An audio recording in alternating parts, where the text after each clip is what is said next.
सबको जुम्मा मुबारक और जागो लाहौर में आप सबको खुश आमदीद कहते हैं। भीगी भीगी सी सुबह के साथ मैं हूँ आपकी होस्ट मुनीबा आसिफ जनाब। उम्मीद और इस दुआ के साथ कि आप लोग जहाँ कहीं होंगे इस वक्त खैरियत से होंगे और सुहाने मौसम से खूब लुत्फ अंदोज भी हो रहे होंगे। जुम्मे का बाबरकत दिन है और इस दिन की बहुत फजीलत भी बयान की जाती है। हम भी अपने दिन का आगाज़ एक खूबसूरत हदीस मुबारका से करते हैं कि नबी अकरम सल्लल्लाहु अलैहि वसल्लम ने फरमाया कि इंसान अपने अच्छी अखलाक की वजह से उन लोगों का मर्तबा पा लेता है जो रातों को इबादत करते हैं और दिन को रोज़ा रखते हैं। यानी इंसान का जो हुस्न अखलाक है वो एक बेहतरीन इबादत है और हकीकत यही है कि जिस इंसान का अखलाक अच्छा होता है उससे दुनिया में भी इज़्ज़त मिलती है और आखिरत में भी इज़्ज़त मिलती है। तो जनाब आज हमें ये अहद करना है जुम्मे की मुनासबत से कि जनाब हमने अपना अखलाक जो है वो अच्छा रखना है। रोज़मर्रा के मामलात में अगर कोई ऊंच नीच हो भी जाती है तो उसे बर्दाश्त करना है, दरगुजर करना है और आगे जाना है। जनाब अब आगे बढ़ते हैं और कुछ बात कर लेते हैं अपने पहले टॉपिक के हवाले से और वो टॉपिक है सेहत के हवाले से। तो जिस्मानी तंदुरुस्तगी के साथ साथ जहनी और दिमागी तंदुरुस्ती भी इंतहाई ज़रूरी होती है। दिन ब दिन बढ़ते हुए समाजी, मुआशी और माशरती मसाइल इंसान की जहनी सेहत पर इंतहाई संगीन नताइज मुरतब करते हैं। ये मसाइल डिप्रेशन और एंजाइटी की वजह भी बनते हैं और जब जहनी कर्ब और अजियत एक हद से बढ़ता है तो लोग ज़िंदगी के खात्मे को तरजीह देते हैं। परेशानियाँ और समाजी रवैये इंसान को खुदकुशी की तरफ राग़िब करते हैं। दुनिया भर में खुदकुशी का रुझान तशवीशनाक हद तक बढ़ता ही जा रहा है और आलमी इदारा सेहत WHO के मुताबिक दुनिया भर में हर साल 10 लाख अफराद अपनी ज़िंदगी के खात्मे की कोशिश करते हैं और एक रिपोर्ट के मुताबिक हर रोज़ दुनिया भर में 3000 अफराद जो हैं वो खुदकुशी की कोशिश करते हैं। पाकिस्तान के हवाले से अगर बात की जाए तो एक मोहतात अंदाजे के मुताबिक पाकिस्तान में साल भर में 5000 से ज़ायद लोग खुदकुशी करते हैं और इस रुझान में इजाफा मजीद होता जा रहा है। आज पाकिस्तान समेत दुनिया भर में खुदकुशी की रोकथाम का आलमी दिन मनाया जा रहा है। इस दिन को मनाने का मकसद खुदकुशी के वाक़यात की रोकथाम के लिए अवामी शऊर उजागर करना है। खुदकुशी की क्या वजूहात होती हैं, इस कभी अमल की रोकथाम कैसे की जा सकती है, इस पर आज हम बात करेंगे। हमारे साथ इस वक्त मौजूद हैं आयशा अजीज़ हैं, क्लिनिकल साइकोलॉजिस्ट हैं। आयशा मैं आपको खुश आमदीद कहती हूँ जागो लाहौर में। कैसी हैं आप? मैं ठीक हूँ, आयशा आज वर्ल्ड सुसाइड प्रिवेंशन डे मनाया जा रहा है और क्या हम मुझे बताइएगा अपनी कोशिशों की वजह से जो खुदकुशी करने वाले अफराद होते हैं क्या हम उनको बचा सकते हैं कि इस तरह का जो थॉट उनके दिमाग में आए वो हमारी कोशिशों से वो मिट जाए? बिल्कुल ऐसा मुमकिन है क्योंकि ख़ुदकुशी करने से पहले लोग कुछ अपने जिसको आप कहते हैं अर्ली वार्निंग साइंस या कुछ इशारे देते हैं कि मैं ऐसा सोच रहा हूँ या मैं ऐसा करने वाला हूँ या मेरी ऐसा इरादा है या मैंने प्लान बनाया हुआ है। जो इशारे हैं, जो अर्ली वार्निंग साइंस है, उसको हमें बहुत ध्यान रखना चाहिए। अच्छा। इसके लिए कुछ लोगों में देखा गया है कि मिजाज बहुत ज़्यादा अफसुर्दा हो जाता है या सबसे बड़ा जो इसका नुमाया इलामत है वो ये कि नाउमीदी बहुत ज़्यादा होती है। ज़िंदगी के बारे में, फ्यूचर के बारे में सब कुछ तारीक नज़र आता है और उसको लगता है कि उसके जीने का कोई फ़ायदा नहीं है, जीने का कोई मकसद आगे नहीं है, कुछ रहा ही नहीं है, कुछ रहा ही नहीं है। हाँ। तो उसको लगता है कि उसको अपनी ज़िंदगी ख़त्म कर देनी चाहिए। तो इस किस्म के इलामात का इजहार वो अपनी बातों में अक्सर करता है। अच्छा। तो इस किस्म की बातों को बहुत ध्यान से सुनना चाहिए कि कहीं वो इस किस्म की बातों से अपने खुदकुशी के ख्यालात का, सोचों का इजहार तो नहीं करा। अगर इस किस्म की सोचों का इजहार करे तो हमें फ़ौरन जो है ना वो सीरियस एक्शंस लेने चाहिए। हमें उससे बातचीत करनी चाहिए। पहला तो हल यही है कि हम पहले उससे बातचीत के ज़रिए मसला हल करने की कोशिश करें। ठीक है। और ये भी कि खुदकुशी के बारे में डायरेक्ट पूछना जो है वो किस तरह से पूछा जाए। बाज़ औक़ात ये भी एक सोच पाई जाती है कि अगर हम खुदकुशी के बारे में डायरेक्ट पूछते हैं तो इसका मतलब ये है कि हम खुदकुशी का उसको एक ख्याल दे रहे हैं। हाँ। ये भी एक गलत सोच है। बाज़ औक़ात जो बंदा सोच रहा होता है उसकी हेल्प हो जाती है। आप उससे पूछें कि आपको अपनी ज़िंदगी के बारे में कैसा लगता है, आपको अपनी ज़िंदगी कैसी लगती है, वो आपकी अपनी ज़िंदगी की खूबियाँ क्या हैं, खामियाँ क्या हैं, उससे आप अंदाज़ा लगा सकते हैं कि क्या ये अपनी ज़िंदगी ख़त्म करने के बारे में सोच रहे हैं। फिर आहिस्ता आहिस्ता हम उसकी तरफ आते हैं कि क्या आपने कभी आपने सोचा हो कि मैं अपनी ज़िंदगी ख़त्म कर लूँ या मैं अपनी ज़िंदगी ख़त्म कर लूँ तो वो कैसा होगा।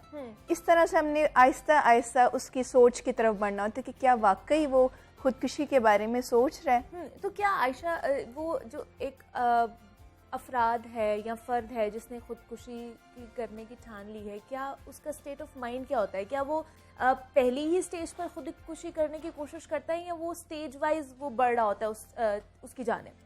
इसमें जो इलामात हैं उसमें तो शुरू में आपका मूड बहुत ज़्यादा जो है ना वो मिजाज में बहुत ज़्यादा तब्दीलियाँ आती है, नाउमीदी बहुत ज़्यादा बढ़ जाती है।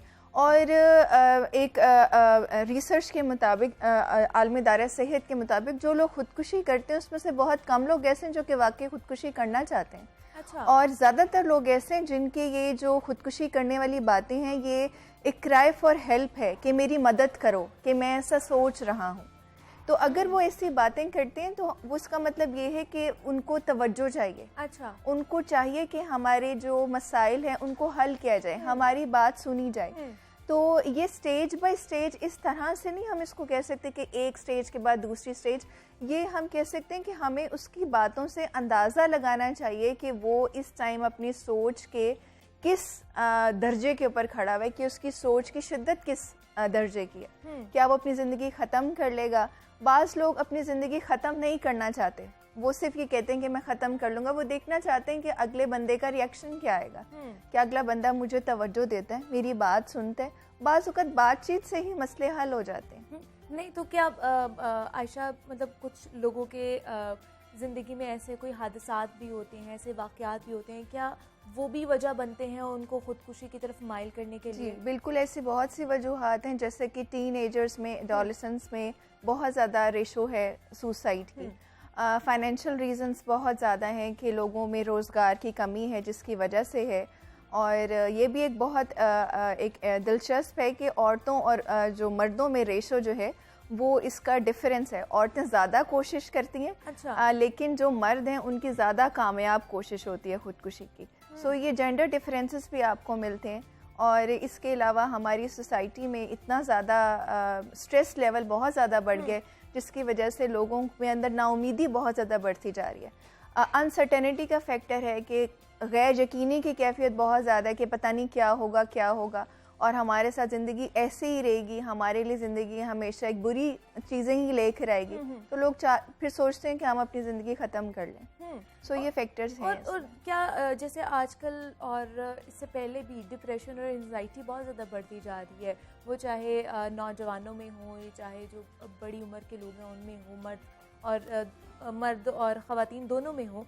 तो क्या ये भी आपको सुसाइड की तरफ लेकर जाती है? और अगर इस तरह की चीज़ें, कुछ लोग होते हैं वो बता देते हैं कि हम ये करना चाह रहे हैं, हम एंजाइटी का शिकार हैं, हम डिप्रेशन का शिकार है, लेकिन जो लोग बता भी नहीं पाते उनको किस तरह हम समझ सकते हैं कि ये शायद इस चीज़ का शिकार हो रहे हैं? जो लोग नहीं बता पाते उसके लिए तो हमें बहुत ज़्यादा सेंसिटिव रहना चाहिए। क्योंकि अगर घर में ऐसा कोई है तो हमें ये देखना चाहिए कि क्या उसके मामूलात में कोई तब्दीली आई है या उसके मिजाज में कोई तब्दीली आई है। वो ज़्यादा वक्त अकेले तो नहीं रहना शुरू हो गया, या उसने क्या वो ऐसे हिंट दे रहा हो कि मैं जब चला जाऊंगा तो फिर पता चलेगा कि ज़िंदगी कैसी। ये इस किस्म की बातें बहुत संजीदा किस्म की हैं और इस पर बहुत ज़्यादा ध्यान देना चाहिए कि वो ऐसा क्यों कह रहे हैं। और जो बता नहीं पा रहा उसके साथ बैठ कर बात करनी चाहिए कि हमारे लिए आप बहुत ज़्यादा अहम हैं, हमारे लिए आपकी ज़िंदगी बहुत ज़्यादा अहम है और परेशानियां हर एक की ज़िंदगी में आती हैं। लेकिन उसका बेहतर हल ये कि अगर हम बातचीत कर लें तो वो मसले बेहतर हो जाते हैं। बाज़ औक़ात हमें उसका हल नज़र नहीं आ रहा होता लेकिन बातचीत से मसले के हल निकल आते हैं। तो इस तरह से बातचीत के ज़रिए भी मसाइल हल हो जाते हैं। तो उन लोगों की काउंसलिंग कितनी ज़रूरी है कि वो किसी साइकेट्रिस्ट के पास जाएं, साइकोलॉजिस्ट के पास जाएं, जो अगर उनको लग रहा है कि हमारे इर्द गिर्द के जो लोग हैं वो अगर नहीं हमें सुन रहे या उस तरह नहीं सुन रहे या समझ रहे जिस तरह उन्हें समझना चाहिए, तो फिर डॉक्टर के पास जाना उनके लिए कितना लाजमी बन जाता है? हमारे माशरे में ये एक है कि ये डॉक्टर के पास जाना तो वो एक समझा जाता है कि नहीं जाना चाहिए। हाँ। तो पहले तो अगर फैमिली में इस किस्म का या दोस्तों में इस किस्म का है तो सबसे पहले उससे बात की जाए कि आप किससे बात करना चाहेंगे, आपका सपोर्ट ग्रुप क्या है। ठीक है। आप अपने बड़े भाई से बात करना चाहेंगे, आप अपने दोस्त से बात करना चाहेंगे और कोशिश की जाए कि उस बंदे को उसके साथ मुंसलिक कर दिया जाए, कांटेक्ट में लाया जाए उसके, ताकि वो अपनी बात शेयर कर सके।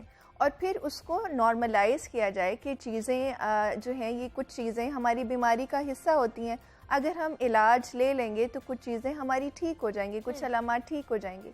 तो ये इसके लिए पहले हमें एक्सेप्ट खुद करना है कि नफ्सियाती बीमारियां होती हैं, उनका इलाज दवा के ज़रिए मुमकिन है। अच्छा। और नफ्सियाती तरीका इलाज भी होता है, और ये एक नॉर्मल बात है, ये कोई ऐसी बात नहीं है कि लोग हमें पागल कहेंगे, ऐसा नहीं है। ये हमारी ज़िंदगी के लिए, हमारी सलामती के लिए बहुत ज़्यादा ज़रूरी है। तो अगर हम इन सारी बातों में उसको अहमियत देंगे, उसकी ज़िंदगी को अहमियत देंगे, तो मामलात बहुत अच्छे हद तक अच्छे तरीके से सुलझ जाते हैं। और जिस तरह मैं बता भी रही थी कि ये जो खुदकुशी का है, सुसाइडल अटेम्प्ट है, ये सिर्फ पाकिस्तान में नहीं है, ये पूरी दुनिया में ही ये चीज़ें हैं, लेकिन पाकिस्तान में इसकी जो शरह ये बहुत ज़्यादा इसमें इजाफा होता जा रहा है। तो आपको यहाँ पर क्या वजूहात ऐसी लगती हैं? मुआशी वसाइल नहीं है, मुआशरती हैं, या घरेलू इस तरह के जो मसाइल होते हैं जिसकी वजह से हम लोग खुदकुशी की तरफ माइल हो जाते हैं?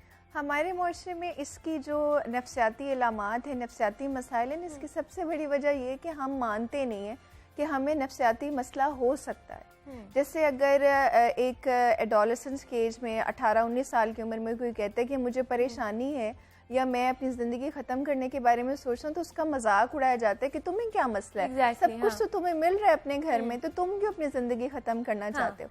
तो ये एक एक्सेप्टेंस होनी चाहिए कि नहीं, ये मसाइल हैं और ये एक क्राइसिस की स्टेज है। ये जो एज है ये बहुत क्राइसिस की एज है, और इस एज में अगर कोई इस किस्म की बातें कर रहा है तो बहुत सीरियसली लेना चाहिए। तो फैमिली में शऊर पैदा होना चाहिए कि नफ्सियाती मसाइल होते हैं और इसके लिए हम डॉक्टर के पास जा सकते हैं, ये एक नॉर्मल बात है।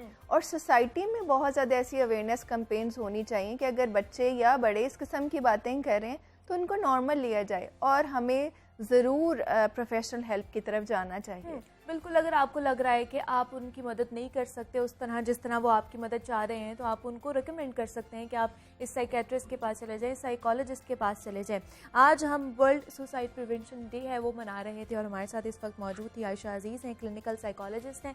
आयशा, बहुत शुक्रिया आपके वक्त का, और आप यहाँ पर आई हैं। और जिस तरह हम बात भी कर रहे थे कि इस शरह में, सुसाइड की शरह में जो है वो बेहद इजाफा होता जा रहा है, तो अगर आपके आसपास भी कुछ ऐसे लोग हैं जो आप उनको जानते हैं और वो आपकी मदद मांग रहे हैं, और अगर आप उनकी मदद उस हद तक नहीं कर सकते तो उनको ज़रूर काउंसलिंग कराएं उनकी, और उनकी जान बचाएं। मज़ीद भी आपको इस हवाले से हम अपडेट करते रहेंगे आने वाले दिनों में, लेकिन यहाँ पर मैंने एक छोटी सी ब्रेक लेनी है, आपने कहीं नहीं जाना, मिलते इस ब्रेक के बाद।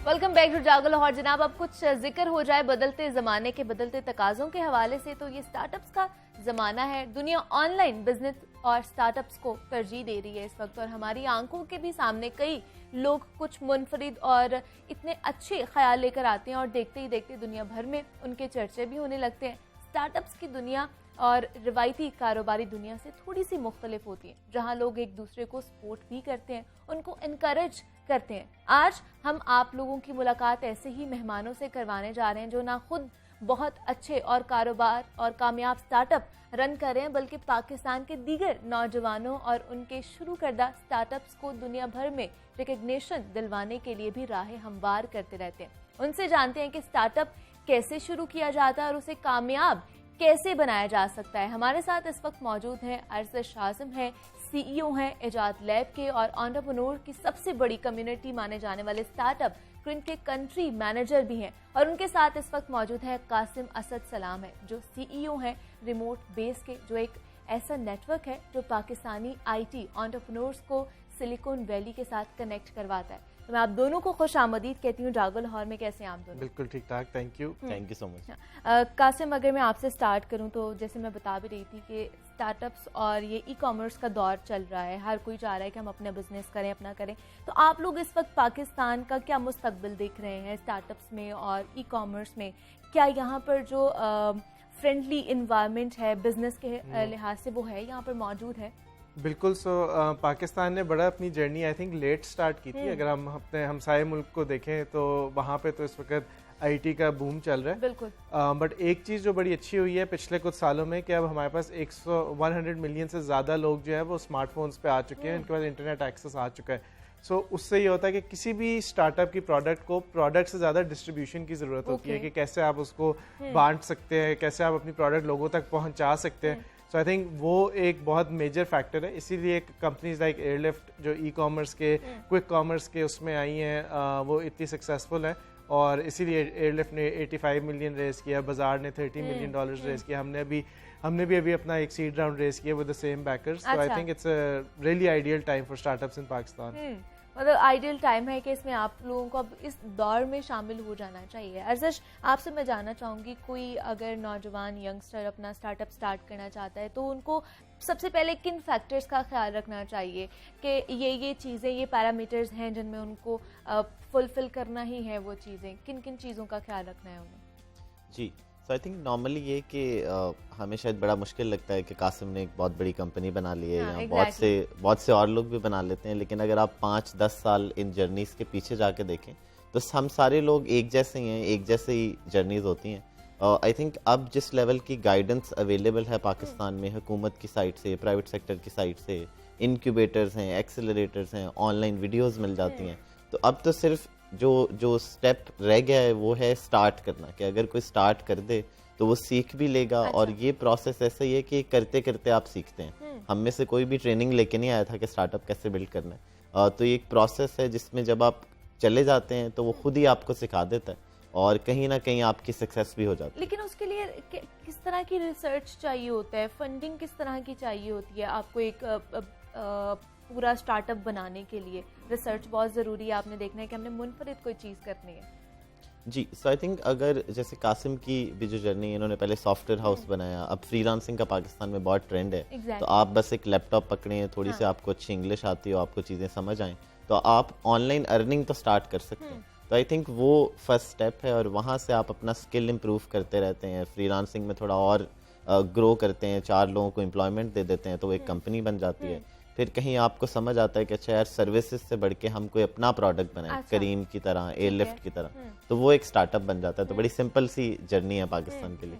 जैसे कासिम, जैसे अर्ज़श भी कह रहे हैं, आपने अपनी कंपनी बनाई, और बहुत से लोग चाहते भी हैं कि हम रातों रात एंटरप्रेन्योर्स बन जाएं, हमारा बिजनेस ना एक, हम रात को सोएं और सुबह हमारी बिल्डिंग खड़ी हो और सारे जानते हो उस चीज़ को. तो एंटरप्रेन्योर्स की कैसे मदद आप लोग करते हैं? मतलब जो नौजवान आपके पास आते हैं उनको किस तरह नेटवर्किंग में आप लोग लेकर आ रहे हो? बिल्कुल. सो हमारा बहुत ज़्यादा फोकस होता है सॉफ्टवेयर इंजीनियर्स के ऊपर.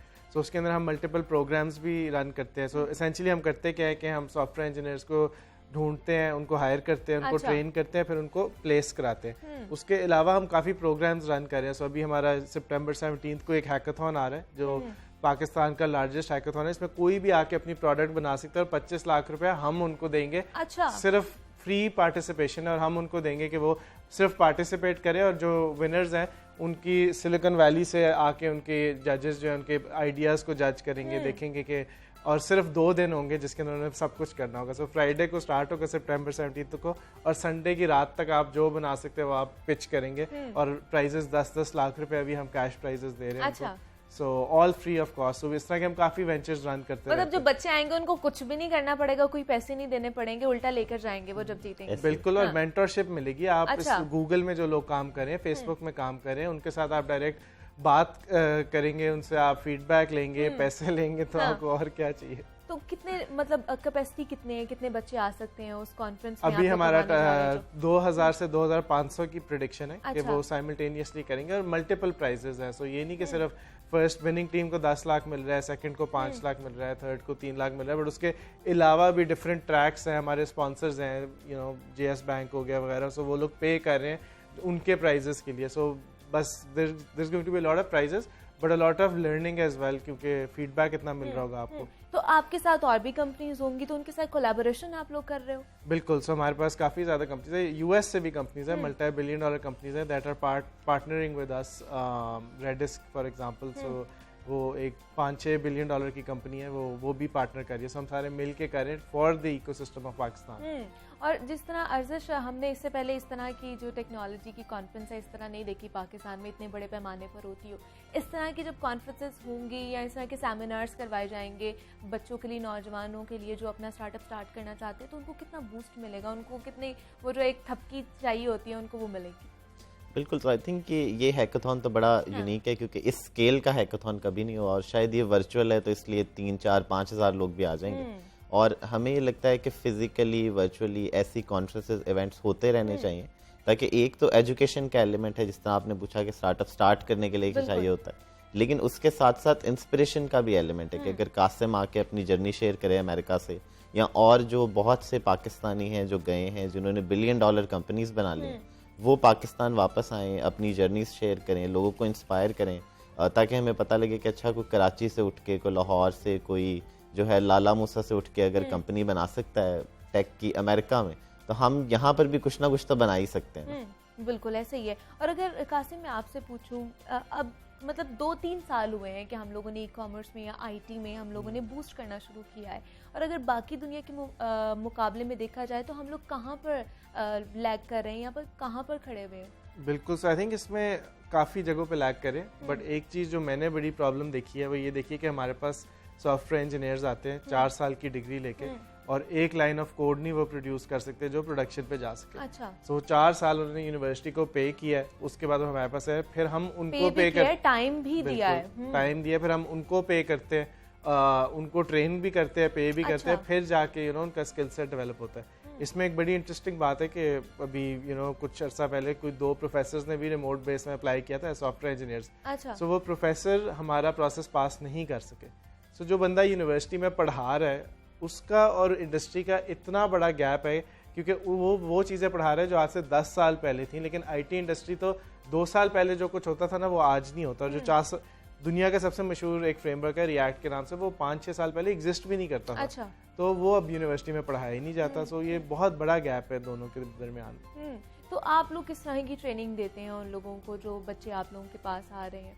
बिल्कुल। सो हम ना अनस्ट्रक्चर्ड किस्म की हमारी ट्रेनिंग होती है। अच्छा। क्योंकि हम ये नहीं बिलीव करते कि एक फैक्ट्री की तरह सारे लोगों को लाया जाए और उनको एक ही तरह की पैकेजिंग करके बस निकाला जाए, क्योंकि हर बंदा फ़र्क है, हर बंदे की स्ट्रेंथ्स फ़र्क है। बिल्कुल। सो जब भी कोई बंदा रिमोट बेस में आता है उसको 1-on-1 एक मेंटर असाइन हो जाता है जो कि उसके हिसाब से उसको ट्रेन करता है। अच्छा। और वो उसका पूरा ट्रेनिंग का प्रोसेस गुजारता है, फिर वही जो बंदा है वो यूएस की कंपनी के साथ काम करना शुरू हो जाता है, बट फिर वही जब यूएस के साथ काम कर रहा होता है ना वो फिर अगले बच्चे को ट्रेन करना स्टार्ट कर देता है। तो इसी तरह हम एक नेटवर्क के इफेक्ट के साथ चलते हैं, पहली चीज़।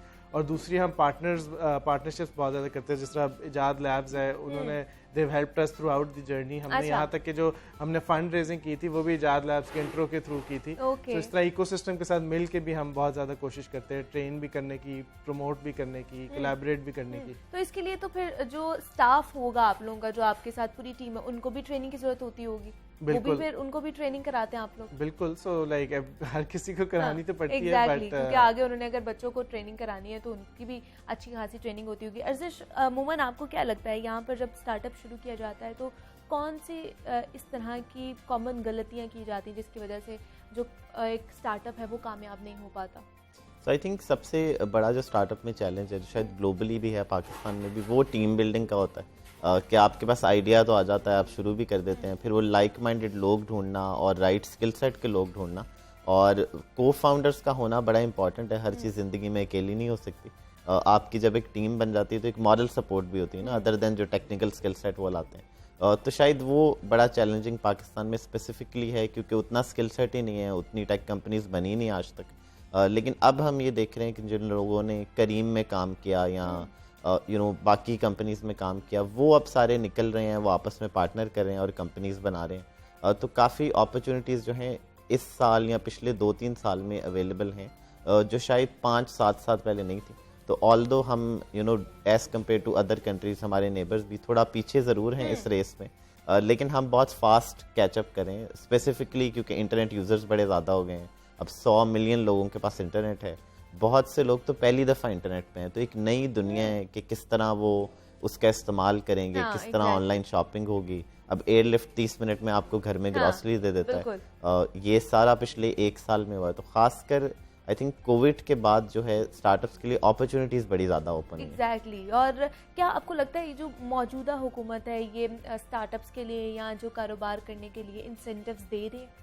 जी, तो इसमें ये कि मैं एडवाइज़र भी हूँ federal ministry to science and technology का, तो हमें ये लगता है कि क्योंकि वक्त भी बड़ा अच्छा चल रहा है, हुकूमत भी कोशिश करी कि वक्त के साथ साथ वो अपने आप को भी बदले और जिद्दत लेकर आए। तो हमने देखा कि पिछले 1-2 साल में SECP की तरफ से, स्टेट बैंक की तरफ से, इवन फेडरल गवर्नमेंट की तरफ से भी, जिस तरह STZA का एक इनिशिएटिव है, एक नेशनल असेंबली का बिल पास हुआ है जिसके थ्रू वो सपोर्ट करना चाहते हैं कि जो भी टेक कंपनीज हैं, स्टार्टअप्स हैं जो इन्वेस्ट कर रहे हैं पाकिस्तान में, उन्हें वो टैक्स ब्रेक्स दें। अच्छा। और इस तरह का इनिशिएटिव पाकिस्तान में तो बड़ा हिस्टोरिक है, क्योंकि हमेशा ही हर इंडस्ट्री को टैक्स के मसले रहते हैं, लेकिन अगर वो वन स्टॉप सोल्यूशन उन्होंने बनाया है और ये समझ कर कि IT एक्सपोर्ट्स जो हैं, जो टेक्नोलॉजी का ज़रिए मुबादला है, उससे हमारे मुल्क को बड़ा फ़ायदा होता है। $2 बिलियन का एक्सपोर्ट हो गया है, पिछले 1 साल में $1 बिलियन ऐड हुआ है। तो मुझे नहीं लगता किसी और इंडस्ट्री में इस तरह ग्रोथ हुई है और शायद ना ही हो सकती है। और हुकूमत को ये बात पता है और बहुत से पॉजिटिव स्टेप्स जो हैं पॉलिसी वाली साइड पर भी लिए जा रहे हैं।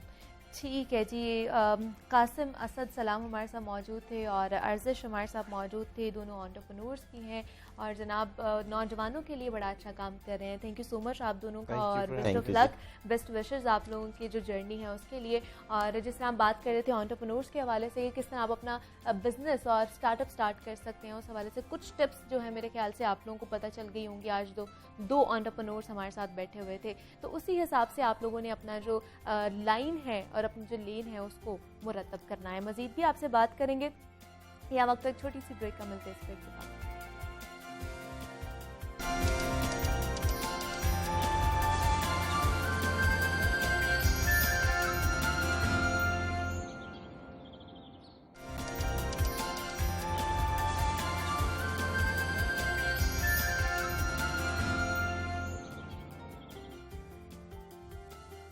वेलकम बैक टू जागो लाहौर। जनाब अब आगे बढ़ते हैं और ये हमारा सेगमेंट है फन और फनकार का। तो कोरोना वायरस ने जहां हमारी दीगर शोबा हाई जिंदगी को मुतासर किया है, वहाँ फ़नून लतीफ़ा पर भी उसकी छाप पड़ने लगी है। हमारी शायरी, म्यूज़िक और ड्रामा इंडस्ट्री पर इस हवाले से लिखा जा रहा है। आज हम आपकी मुलाकात पाकिस्तान के ऐसे ही बासलाहियत गुलकार और आर्टिस्ट से करवाने जा रहे हैं जिनके गानों का मौजू हमेशा सोशल इश्यूज़ रहते हैं और वो उतनी खूबसूरती के साथ ही समाजी रवैयों और मसाइल की निशानदेही करते हैं कि आप दाद दिए बगैर नहीं रह सकते। गैर रवायती किस्म की जो लिरिक्स और गैर रवायती म्यूज़िक उनकी पहचान समझा जाता है। आलू अंडे के नाम से मशहूर होने वाले गाने से शोहरत पाने वाली अली आफ्ताब सईद हमारे साथ इस वक्त मौजूद हैं, जिनके नए गाने टीके ने खूब धूम मचा रखी है। उनसे जानते हैं कि जनाब उन्हें ऐसी मौसीकी बनाने का ख्याल कहाँ से आता है और उनके फ़नी करियर के हवाले से भी बातचीत करते हैं। हमारे साथ अली आफ्ताब मौजूद हैं। अली अस्सलाम वालेकुम, कैसे हैं आप? अली मुझे बताइएगा, ये जो कोरोना का टीका है ये आपने सुल्तान राय को क्यों पकड़ाया हुआ है? पहले ही लोग बहुत ज़्यादा घबरा रहे हैं कोरोना के वैक्सीन के हवाले से, तो आपको नहीं लगता कि इस तरह ज़्यादा घबरा जाएंगे वो?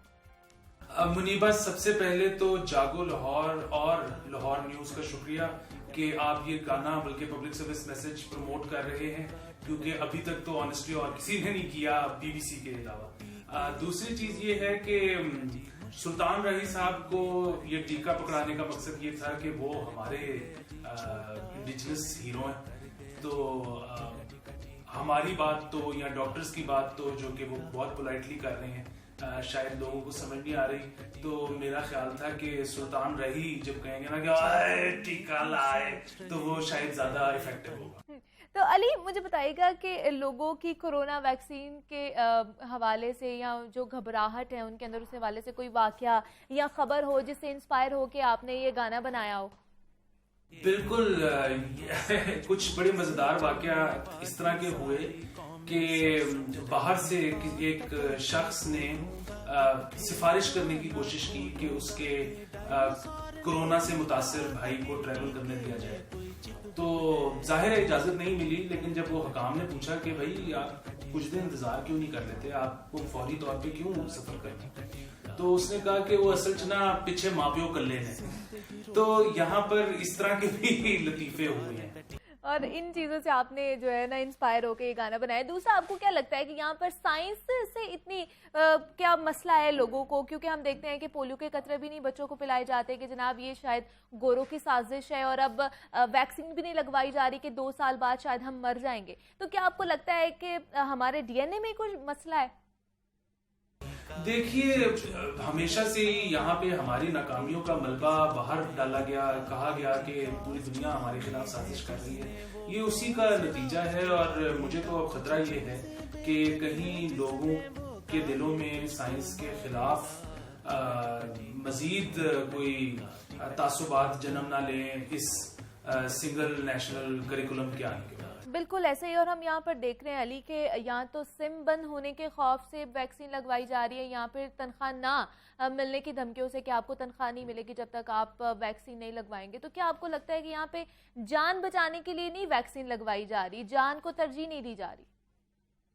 बिल्कुल, जब मामूलाते जिंदगी खराब होने का खदशा पैदा हो तभी लोग लगवा रहे हैं।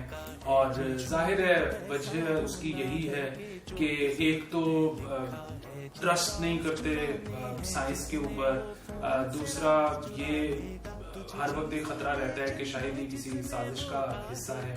तीसरी चीज ये है कि जाहिर है वैक्सीन लगवाना भी आपको वक्त निकलवाना है, आपको वक्त निकाल के किसी जगह पर जाना है, शायद थोड़ा सा इंतजार करना है, उसके बाद टीका लगने के बाद भी कोई आपने शायद 10 मिनट इंतजार करना है दोबारा वापस आने से पहले। ये भी अक्सर सुना है कि 2-3 दिन उसके साइड इफेक्ट्स भी रहते हैं, बाजू में दर्द। तो वही बात कि सबकी जिंदगियों में अब एक लम्हा जो है वो पहले से होता है स्केड्यूल का हिस्सा, तो वक्त निकालना भी मुश्किल लगता है। तो शायद ये सारी वो वजूहात है जिनकी वजह से जब तक ये ना लगे कि अच्छा पेट्रोल बंद हो जाएगा या सिम बंद हो जाएगी तो कोई वक्त निकाल। ठीक है अली, मुझे बताइएगा फ्यूचर के बारे में, कोई नया गाना, कोई नए प्रोजेक्ट्स आपके आ रहे हो जिस पर आप अभी काम कर रहे हैं? बिल्कुल, मेरी तो पूरी एल्बम आने लगी है तकरीबन 3 महीने में, और एक्चुअली ऑडियो तो तकरीबन मतलब तैयार है, 3 से 4 गाने तैयार हैं, 2 और इस वक्त स्टूडियो में हैं, 6 गानों की एल्बम है। बस असल मसला ये है कि वीडियो के पैसे नहीं है तो वो इकट्ठे कर रहे हैं, जिस दिन वो इकट्ठे हो जाएंगे गाने तो तैयार हैं। ठीक है जी, अली आफ्ताब हमारे साथ मौजूद थे। अली बहुत शुक्रिया आपके वक्त का और आपने हमें टाइम दिया। बहुत ज़्यादा शुक्रिया, आपके चैनल का बहुत ज़्यादा शुक्रिया, और मेरी ख्वाहिश है कि आप इसी तरह इस पब्लिक सर्विस मैसेज को इंडोर्स और प्रमोट करते रहें। Thank you. मजीद भी इस हवाले से आपको अपडेट करते रहेंगे कि क्या मसाइल चल रहे हैं, लेकिन यहाँ वक्त एक छोटी सी ब्रेक का मिलते हैं, इस ब्रेक के बाद।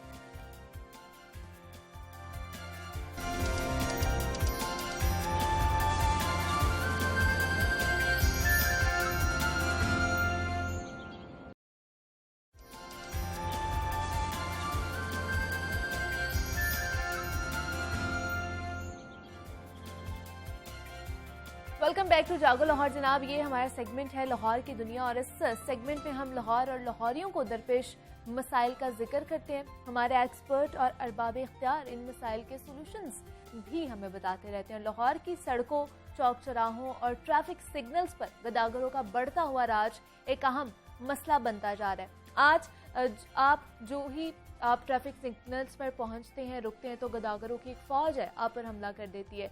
बच्चे, बड़े, बूढ़े, ख्वाजा सरा गदागर मुख्तलिफ किस्म के रूप धारे शहरियों को तंग करते हुए नजर आते हैं। गदागरी एक बाकायदा प्रोफेशन बन चुका है, और गदागरों की ये सरगर्मियां न सिर्फ ट्रैफिक की रवानी में रुकावट बनती है बल्कि ट्रैफिक हादसात का भी एक अहम वजह बनती जा रही है।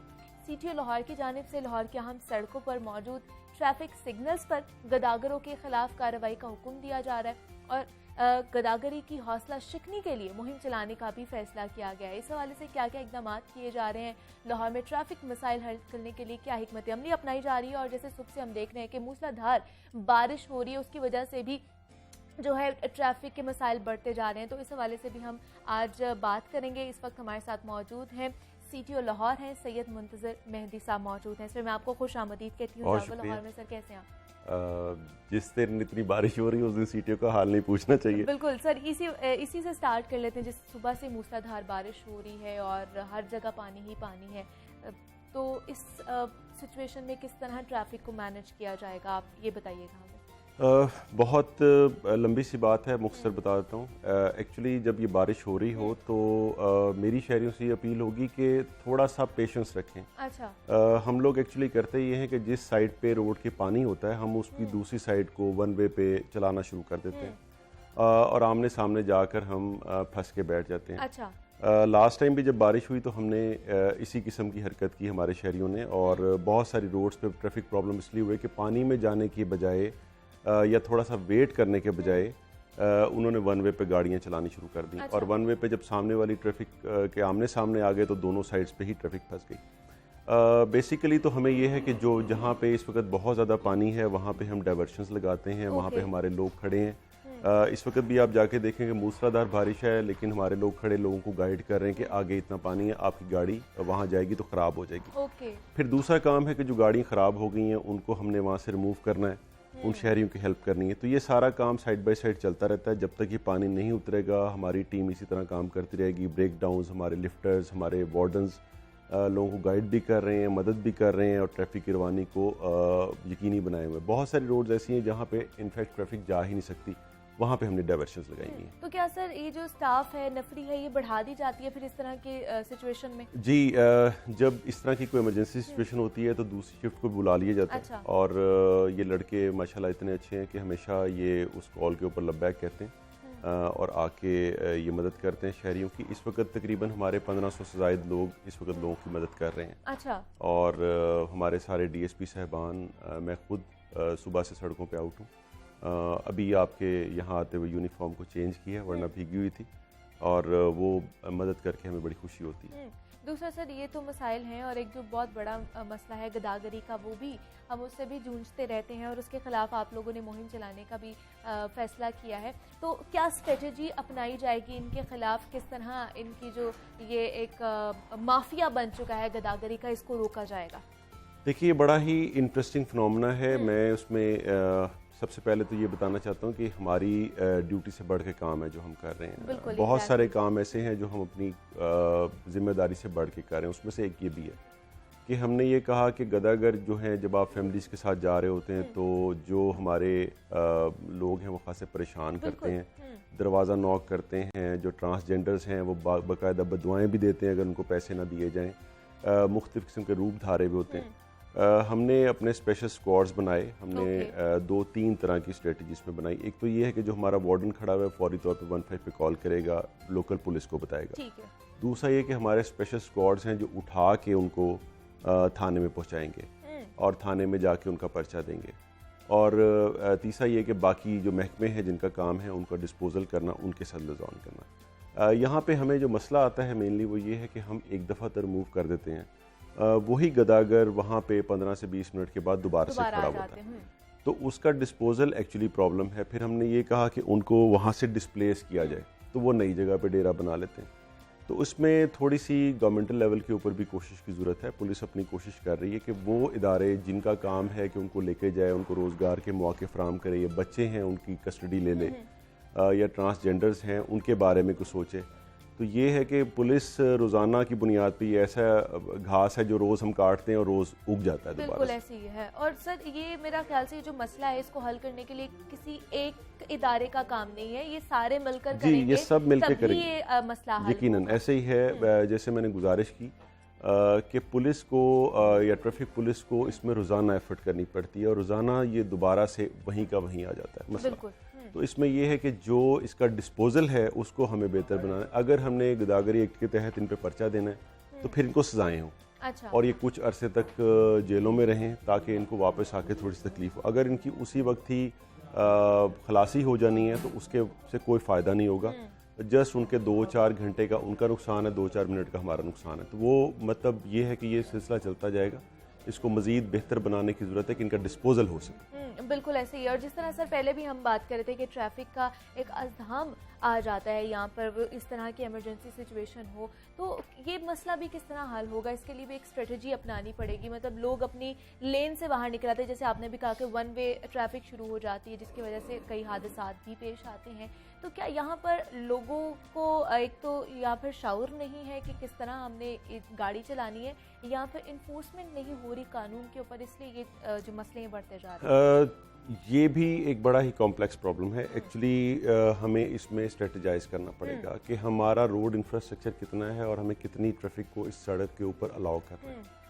आपने ये देखा कि एक सबसे बड़ा इशू जो इस वक्त आ रहा है वो इज़्दिहाम है पूरा मोटर बाइक्स का। एग्जैक्टली। अब अगर रोड के ऊपर 65 लाख 6.5 मिलियन मोटरसाइकिल्स होंगे तो आपको उनको चलाना भी है, उनको कहीं खड़ा करने की जगह भी देनी है, पार्किंग भी देनी है।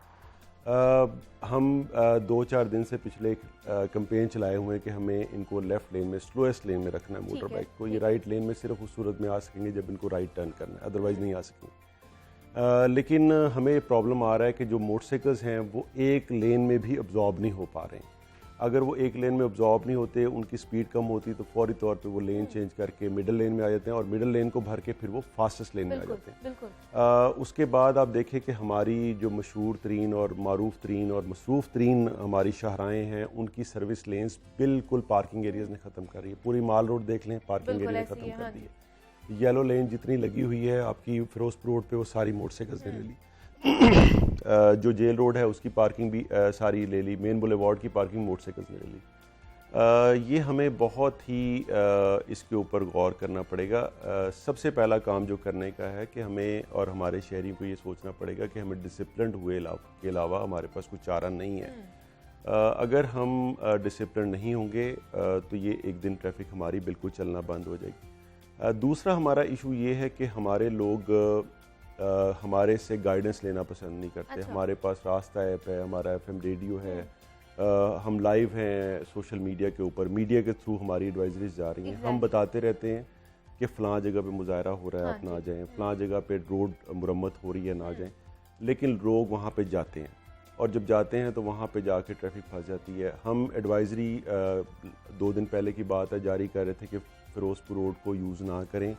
एक साइड पे रैली थी एक सियासी जमात की और दूसरी साइड पे कंस्ट्रक्शन का काम हो रहा है, लेकिन लोग ये मानने को तैयार नहीं होते कि हम यहाँ से नहीं जाना चाहते। वो हमारे वार्डन्स के साथ झगड़ते हैं कि नहीं मैंने यहीं से जाना है, और आगे हम बता रहे हैं कि कुछ गाड़ियाँ हैं जो रैली की जिन्होंने इस सड़क को ब्लॉक कर रखा है, आप बहुत ख्वार होंगे, लेकिन वो कहते हैं कि हमने यहीं से जाना। तो ये सारी चीज़ें मिला जुला के एक डिसिप्लिन का इशू है कि हमने लेन की खिलाफ वर्जी करनी है, हमने लाइन की खिलाफ वर्जी करनी है, हमने रेड सिग्नल को जंप करना है। अगर हमें वार्डन प्रैक्टिकली रोकेगा नहीं तो हमने नहीं रोकना।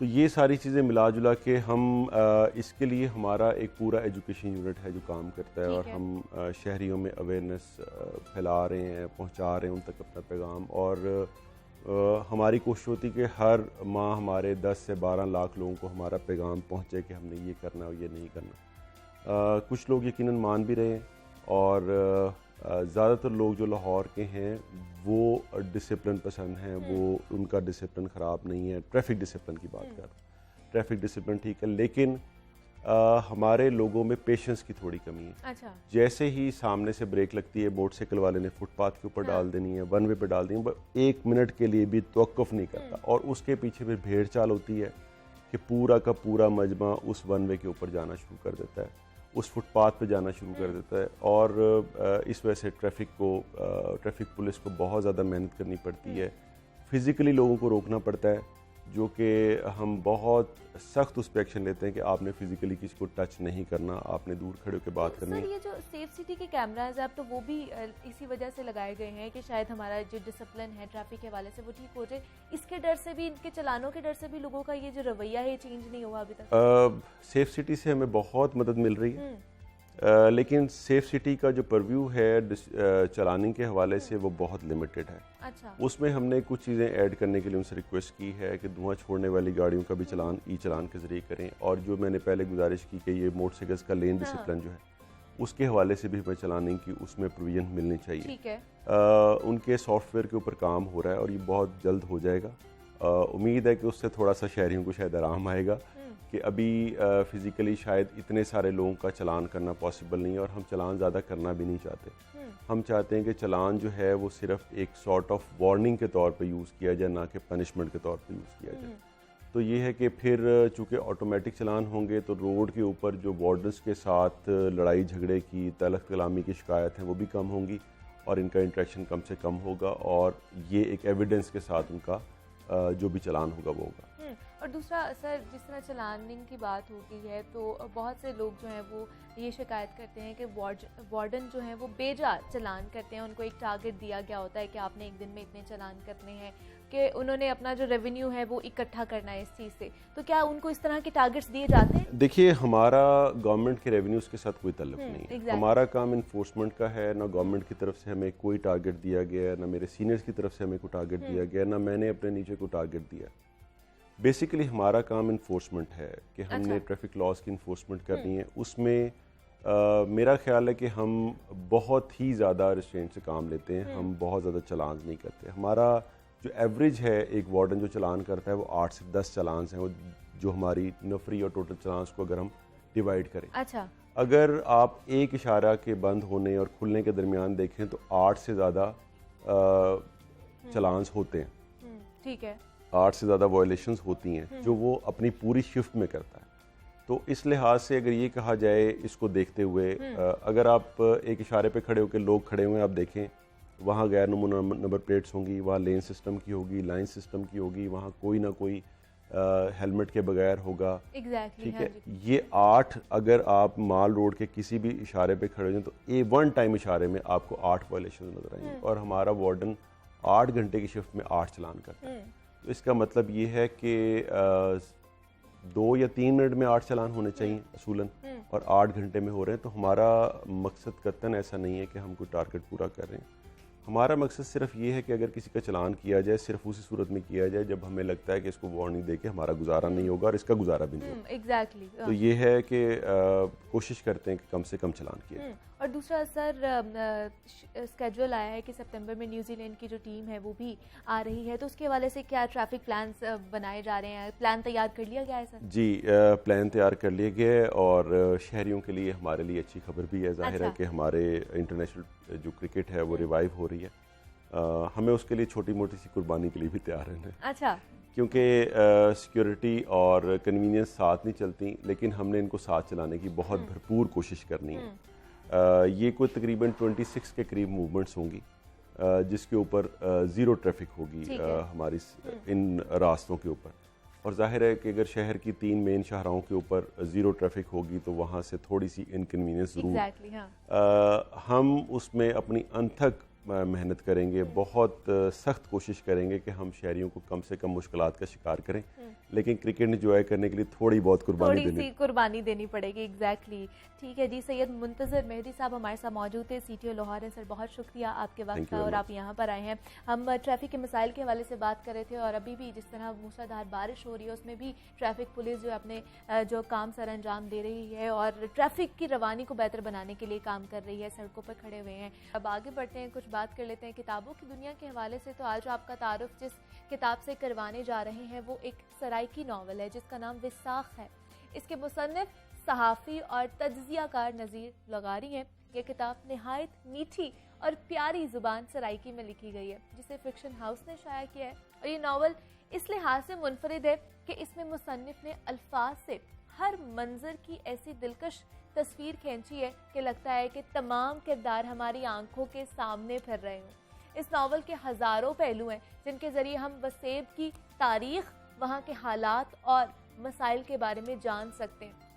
इसमें अहमद खान खरल से लेकर भुट्टो तक, मज़ाहमत के रंग से लेकर जागीरदारी के खिलाफ जिद्दोजहद तक बेशुमार पहलू आपको मिलेंगे। तो जनाब, अगर आप हमारे खूबसूरत सराइकी इलाके की कहानी एक खूबसूरत अंदाज में पढ़ना चाहते हैं, वहाँ से देखना चाहते हैं कि वहाँ पर क्या क्या मसाइल थे उस वक्त और अभी भी क्या चल रहा है, तो ये नावल पढ़ना ना भूलिएगा जो फिक्शन हाउस ने शाया किया है और फिर हमें इसका रिव्यू आप खुद बताइएगा पढ़कर। आगे बढ़ते हैं, कुछ बात कर लेते हैं आप फिटनेस के हवाले से। तो सुलाफे हमारे साथ मौजूद हैं जो हमें आज बताएंगी 5 मिनट बॉडी वर्कआउट। तो फिर उन्हीं की तरफ चलते हैं और देखते हैं कि आज वो हमें कौन से टिप्स देने वाली हैं वर्कआउट के हवाले से। जी सुलाफे, ओवर टू यू। जी मुनीबा, आज हम बात करने वाले हैं 5 मिनट्स फुल बॉडी वर्कआउट। वो तमाम लोग जो चाहते हैं कि हम फिटनेस की तरफ भी जाएं, यानी हमारी एक फिटनेस गाइड भी हो, हमारे पास टाइम भी कम है लेकिन हमें वर्कआउट करके फील हो कि हमने वर्कआउट किया है, हमारा टाइम ज़ाया भी ना हो, ये ना हो कि इतना स्लो हो और कोई असर नहीं आ रहा, यानी मेंटली आप मुतमईन रहें कि आपने वर्कआउट किया है। सो उसके लिए 5 मिनट्स सुनने में थोड़ा सा हैरानी होती है कि 5 मिनट्स के अंदर वर्कआउट हो सकता है। जी बिल्कुल हो सकता है। सिर्फ डिपेंड करता है कि आपने कितनी देर उसको वर्कआउट को ऑन रखा है और कितनी देर आपने रेस्ट किया है और किस किस्म की एक्सरसाइजेज आप कर रहे हैं, तो ये इस पर डिपेंड करेगा। लेकिन उस सबसे पहले आप अपने आप को एक पॉजिटिव सजेशन देंगे हमेशा की तरह कि टुडे इज़ माय डे, यानी कि जब भी आप अपने वर्कआउट का स्टार्ट लें तो अपने आप को ये पॉजिटिव सजेशन आप देंगे और आप दिन में भी इसको कई दफ़ा दोहरा सकते हैं। या कई दफ़ा जब हम डे ड्रीमिंग कर रहे होते हैं तो उस वक्त पर अगर एफर्मेशन आप बोलते चले जाते हैं तो वो इम्प्लांट आप समझ लें, आप उसको अपने दिमाग में आप उसकी प्रोग्रामिंग हो रही है, तो वो आपके लिए अच्छा होगा। अब एक प्रेशर पॉइंट होगा जो वेट लॉस के लिए होता है, वो होता है आपके कान के बिल्कुल जो ये ट्रायंगल होता है उसके इस साइड पर बिल्कुल आगे। आपने इसको प्रेस करना है अपने थंब से 30 सेकेंड के लिए। आपने इसको प्रेस या तो किए रखेंगे या 1 मिनट तक आप इसको हल्का हल्का टैप करेंगे और फील करेंगे इस प्रेशर पॉइंट को, और उसके बाद आप तकरीबन इसको 2 से 3 दफ़ा दोहरा सकते हैं 1 मिनट के बाद। आप इसको तो कर रहे हैं 5 मिनट्स, वर्कआउट भी कर रहे हैं, साथ ही साथ अपनी डाइट का आप कितना पानी पी रहे हैं, आप कैसी डाइट ले रहे हैं, और 6 बजे या 5 बजे से पहले यानी कि सूरज डूबने के करीब करीब आप खाना खा लेते हैं, कार्ब्स कितने ले रहे हैं। सो ये सब कुछ आपकी कैलकुलेशन आपकी अपनी लाइफ में होगी, साथ ही प्रेशर पॉइंट आपको आपके लिए वर्क करना शुरू कर देगा।